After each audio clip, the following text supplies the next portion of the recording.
प्रिय विद्यार्थियों नमस्कार। हिंदी की ऑनलाइन शिक्षण व्यवस्था में आप सबका हार्दिक अभिनंदन स्वागत। आइए प्रारंभ करते हैं हिंदी व्याकरण का अध्ययन। आज हमारे अध्ययन का विषय है पद परिचय।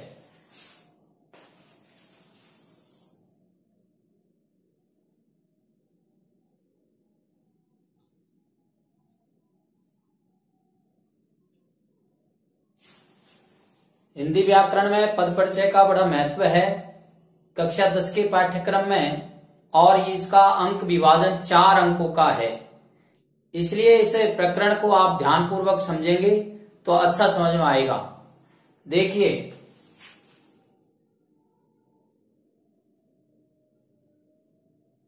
लड़का, व्याकरणिक दृष्टि से यदि हमसे पूछा जाता है कि लड़का क्या है, तो हम कहेंगे कि यह एक शब्द है। इसी तरह से पुस्तक के बारे में हमसे पूछा जाता है कि व्याकरणिक दृष्टि से पुस्तक क्या है, तो हम कहेंगे यह भी एक शब्द है।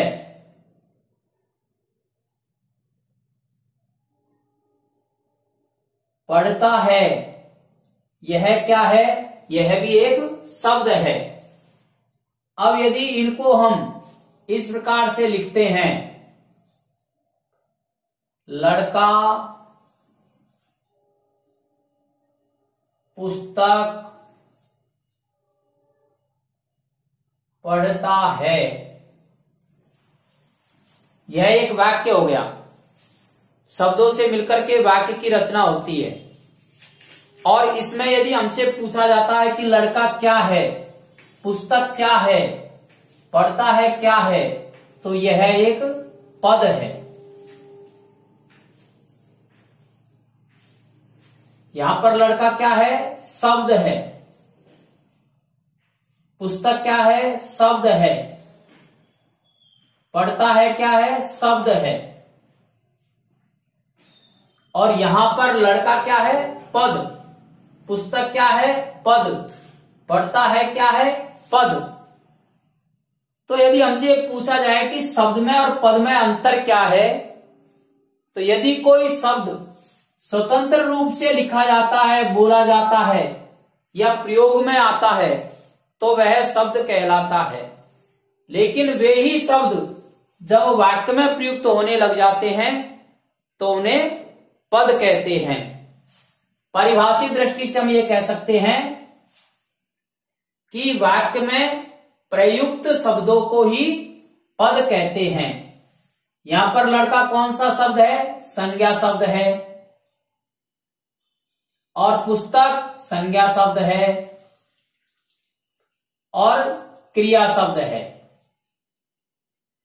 लड़का क्या है? यहां पर संज्ञा शब्द है पर साथ में कर्ता है। पुस्तक क्या है? कर्म है।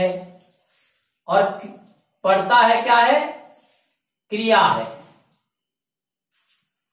ये जो कर्ता, कर्म, क्रिया, ये नाम इनको जो मिले हैं, यह व्याकरण के कारण से मिले हैं। क्योंकि व्याकरण में, वाक्य रचना में कर्ता, कर्म और क्रिया काम आती है। तो पद किसे कहते हैं? वाक्य में प्रयुक्त शब्दों को ही पद कहते हैं। और पद में और शब्द में अंतर क्या है? शब्द स्वतंत्र रूप से काम आता है, जबकि पद वाक्य में प्रयुक्त होते हैं। अब पद परिचय क्या होता है? जैसा मैंने अभी बोला कि लड़का कर्ता पद है, पुस्तक कर्म पद है, पढ़ता क्रिया पद है। ये नाम जो मिले हैं व्याकरण के कारण से मिले हैं। अर्थात हम ये कह सकते हैं कि वाक्य में प्रयुक्त शब्दों का व्याकरणिक परिचय देना या उनकी भूमिकाओं का परिचय करवाना ही पद परिचय कहलाता है। अब ये जो पद होते हैं जिनका हमको परिचय देना है, प्रयोग की दृष्टि से ये पद 2 प्रकार के हैं। एक है विकारी पद या विकारी शब्द, और दूसरे हैं अविकारी पद या अविकारी शब्द। अब विकारी पद कौन कौन से हैं? तो विकारी पद हमको पहले भी हमने पढ़े हैं। संज्ञा, सर्वनाम, विशेषण और क्रिया। अविकारी पद कौन कौन से हैं? तो ये भी 4 हैं।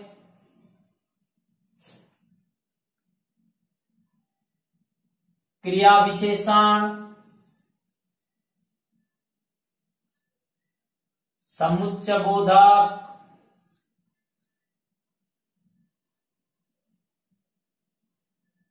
संबंध बोधक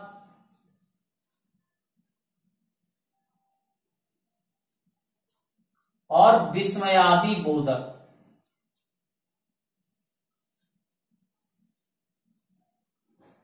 इन पदों का या इन शब्दों का वाक्यों में प्रयोग होता है और वाक्य में प्रयुक्त उन पदों की भूमिकाओं का या इनके व्याकरण के अनुसार परिचय देना ही पद परिचय कहलाता है।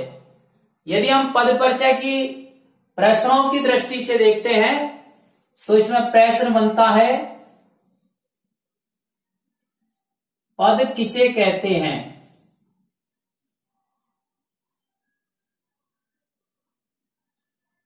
दूसरा प्रश्न बनता है,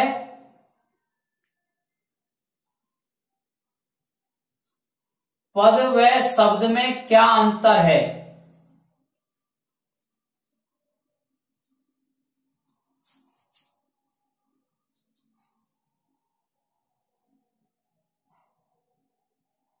और तीसरा प्रश्न इसमें बनता है, पद परिचय किसे कहते हैं?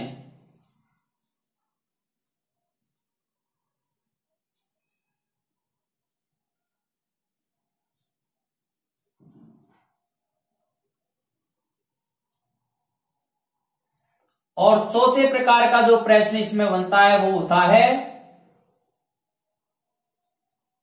रेखांकित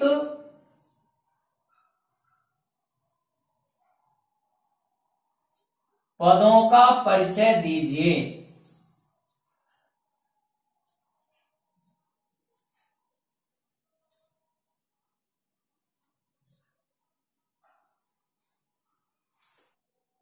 रेखांकित पदों का परिचय दीजिए। घंटी बजी है,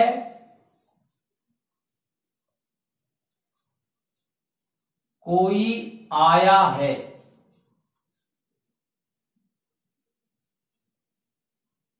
यहां पर घंटी और कोई दो पदों को रेखांकित किया गया है और हमसे पूछा जा रहा है कि रेखांकित पदों को का परिचय दीजिए। इस तरह से परीक्षा में एक वाक्य दिया जाएगा और उस वाक्य में कुछ पद ऐसे होंगे जिनको रेखांकित किया जाएगा और रेखांकित पदों का परिचय हमसे पूछा जाएगा।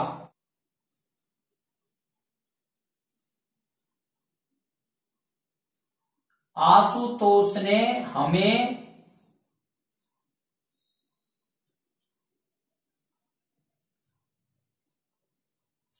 पढ़ाया था।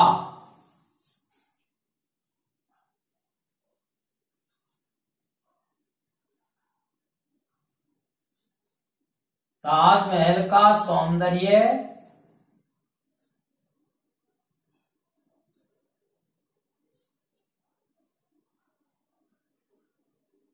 अच्छा होता है।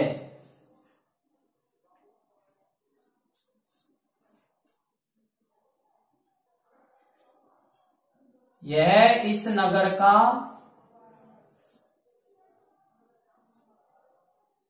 योग्य पुरुष है।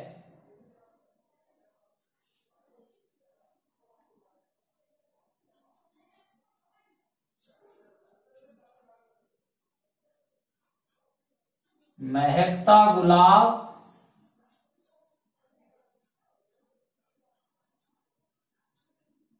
किसे नहीं सुहाता। ये वाक्य दिए गए हैं और इन वाक्यों में कुछ पद ऐसे हैं जिनको रेखांकित किया गया है, जैसे घंटी, कोई, पढ़ाया, अच्छा, योग्य, किसे, ये कुछ पद ऐसे हैं जिनको रेखांकित किया गया है और हमसे पूछा जाएगा कि रेखांकित पदों का परिचय दीजिए।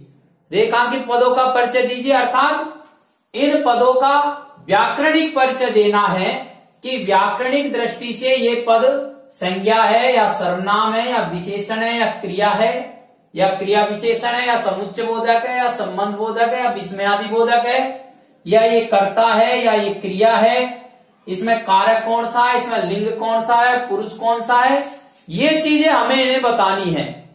और ये बताना या ये व्याकरणिक जानकारी देना या इनकी भूमिकाओं की जानकारी देना ही पद परिचय कहलाता है।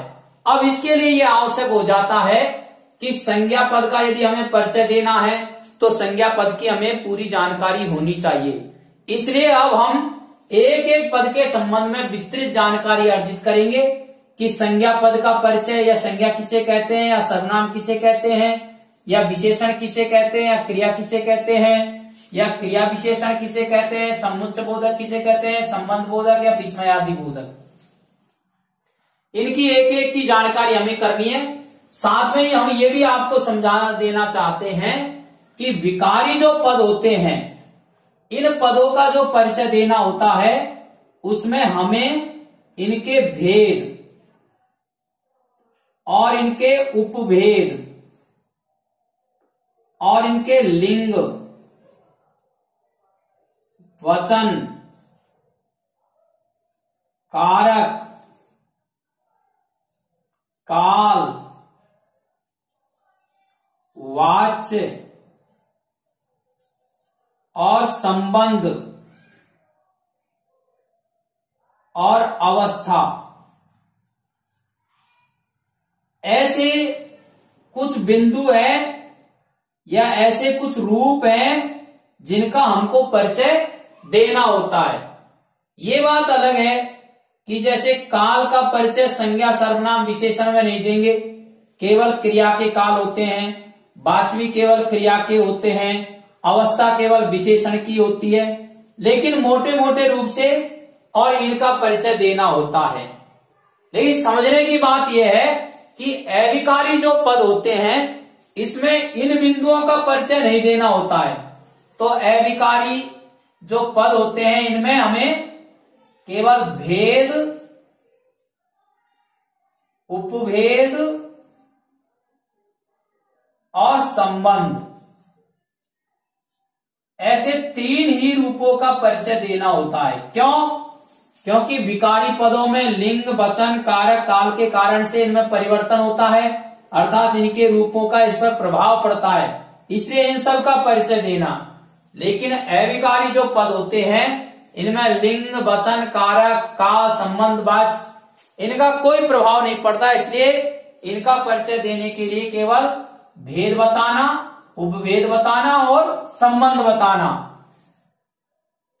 अब हम एक एक करके इनको समझते हैं। सबसे पहले हम संज्ञा पद या ये कह सकते हैं कि विकारी पदों के संबंध में अध्ययन करते हैं कि विकारी पद की परिभाषा क्या है या उनके प्रकार कौन कौन से हैं। एक बार हम विकारी पदों के परिचय के बारे में देखते हैं। देखिए, समझते हैं विकारी पदों को। विकारी पद कौन कौन से हैं? संज्ञा, सर्वनाम, विशेषण और क्रिया। अब संज्ञा किसे कहते हैं? किसी व्यक्ति, वस्तु, स्थान आदि के नाम को संज्ञा कहते हैं। और संज्ञाएं कितने प्रकार की होती है? संज्ञाएं 3 प्रकार की होती है, व्यक्तिवाचक, जातिवाचक और भाववाचक। व्यक्तिवाचक संज्ञा के उदाहरण जैसे मोहन, यमुना, आगरा। जातिवाचक संज्ञा जैसे घोड़ा, कुर्सी, कक्षा। ऐसे भाववाचक संज्ञा है जैसे यौवन, सौंदर्य, कालीमा। अब इन उदाहरणों के आधार पर और जब आप परिचय देंगे तो उस समय आप पहचान कर सकते हैं कि कौन सा पद संज्ञा है और संज्ञा में भी कौन पद व्यक्तिवाचक संज्ञा है, कौन पद जातिवाचक संज्ञा है और कौन पद भाववाचक संज्ञा है। सर्वनाम किसे कहते हैं? संज्ञा के स्थान पर प्रयुक्त होने वाले पदों को सर्वनाम कहते हैं। अब इसमें सर्वनाम के भेद बताए हैं। पुरुषवाचक सर्वनाम, निश्चयवाचक सर्वनाम, अनिश्चयवाचक सर्वनाम, प्रश्नवाचक सर्वनाम, संबंधवाचक सर्वनाम और निजवाचक सर्वनाम। अब पुरुषवाचक सर्वनाम में मैं, तुम, आप, वह, उसने। निश्चयवाचक में यह, वह। अनिश्चयवाचक में कोई, कुछ। प्रश्नवाचक के उदाहरण है कौन, क्या। संबंधवाचक है जो, सो। और निजवाचक है आप, स्वयं, खुद। इसी प्रकार से विशेषण। विशेषण कितने होते हैं? विशेषण यहाँ 4 प्रकार के बताए हैं। गुणवाचक विशेषण, परिमाणवाचक विशेषण, संख्यावाचक विशेषण और सार्वनामिक या संकेतवाचक विशेषण। गुणवाचक विशेषण के उदाहरण है कमजोर, लंबा। रंग रूप भी काम आते हैं, इसलिए काला। परिमाणवाचक में नाप तोल, मात्रा, ढेरों, थोड़ा, लीटर। संख्यावाचक में 1 से लेकर के अनंत तक की संख्याएं। और सार्वनामिक में कौन, कैसी, वैसी। क्रिया। अब क्रिया किसे कहते हैं? जिन पदों से कार्य के करने या होने का बोध होता है उसे क्रिया कहते हैं। क्रिया के भेद के आधार है कर्म के आधार पर, प्रयोग के आधार पर और काल के आधार पर। कर्म के आधार पर क्रियाएं 2 प्रकार की होती है, सकर्मक और अकर्मक। राम पुस्तक पढ़ता है, यहां पर पढ़ना क्रिया सकर्मक है। और राम पढ़ता है, यहां पर पढ़ना क्रिया अकर्मक है। प्रयोग या रचना के आधार पर क्रियाओं के 3 भेद हैं, संयुक्त क्रिया, नाम धातु क्रिया और प्रेरणार्थक क्रिया। संयुक्त क्रिया यानी 2 क्रियाओं से मिलकर के बनती है। नाम धातु क्रिया यानी संज्ञा, सर्वनाम या विशेषण से बनती है। और प्रेरणार्थक क्रिया यानी जिसमें कर्ता स्वयं काम न करवाकर दूसरे से काम करवाता है, वह प्रेरणार्थक क्रिया है। और काल के आधार पर क्रियाओं के 3 भेद हैं, वर्तमानिक क्रिया, कालिक क्रिया, भूतकालिक क्रिया और भविष्यकालीन क्रियाएं। इस प्रकार से ये हमारे विकारी पद हैं और ये विकारी पदों के भेद और उनके कुछ उदाहरण आपके सामने रखे गए हैं। इसी प्रकार से कुछ अविकारी पद हैं, उन अविकारी पदों के संबंध में भी अपन जानकारी करते हैं। अब देखिए अविकारी पद या अव्यय पद। तो अव्यय पद कौन कौन से होते हैं? क्रिया विशेषण, समुच्चय बोधक, संबंध बोधक और विस्मयादि बोधक।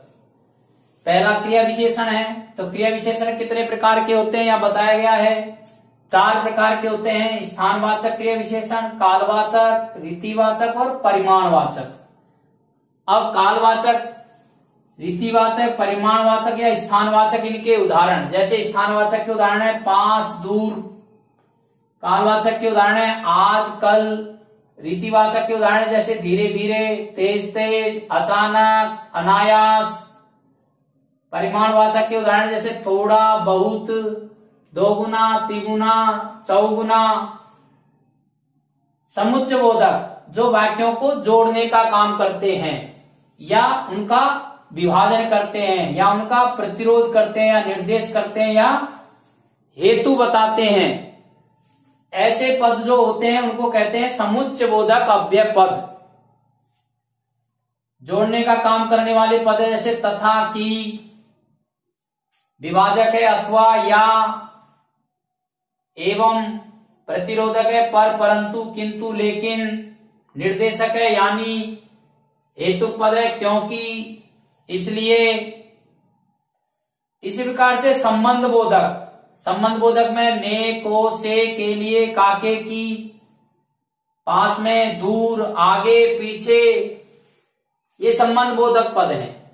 ऐसे विस्मयादि बोधक जो विस्मय का भाव प्रकट करते हैं, जिसमें हर्ष, शोक, भय, घृणा, आश्चर्य, इस प्रकार के भाव व्यक्त होते हैं। ऐसे पद हैं जैसे वाह, शाबाश, अरे, हैं, क्या, हाय, धिक, छी। इस प्रकार से इन पदों के उदाहरण हम ध्यान में रख करके और वाक्य में जब ये प्रयुक्त होते हैं तो इनकी पहचान करके उनका परिचय हम आसानी से दे सकते हैं। अब समझने की दृष्टि से आप इसका स्क्रीनशॉट ले लीजिए और कम से कम 2 बार इस पूरे वीडियो को आप समझें, ताकि पद परिचय पूरा आपके समझ में आ सकता है। और जो हमारे प्रश्न पत्र में हमसे पूछा जाएगा उसका हम भली प्रकार से उत्तर दे सकते हैं। धन्यवाद।